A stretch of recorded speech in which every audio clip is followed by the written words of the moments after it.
racism is very much linked to the European colonial history and the apartheid. But we cannot, on the basis of that diabolical past, disengage with one another, because there is still value in the continuation of the dialogue between South Africa and also the continent with European Union. There are new forms now of racism. We have to devise new strategies so as to take our democracy forward.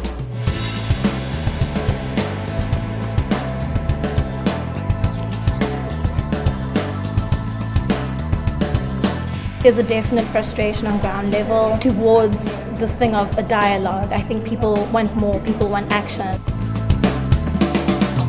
Actual policies in combating racism structurally, and also in the ways we've discussed here based on hate crimes. If we do not fight in Europe to get this structural change, the so-called fake news, to make sure that there is efficient anti-hate crime legislation, the constant stream of hate speech. If we want to dismantle the system, we have to be equally deliberate.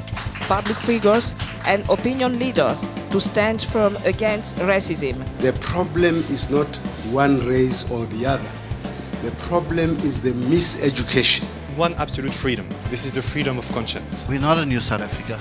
We're in the process of becoming new, and that's what transformation means. We'll remember that the future generation is not the generation of the past, is another generation. We are changing. We want to have new agreement between EU and Africa. If we're not listening to each other and we're not dialoguing, that's where I find hope, that we keep on talking. Doesn't matter how uncomfortable it is, how difficult it is.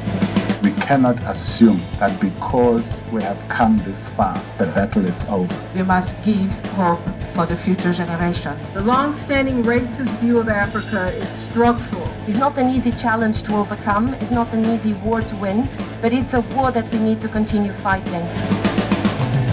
As young people, not to participate from the sideline. They must be open, they must be honest, and they must be robust. Otherwise, we're really just talking.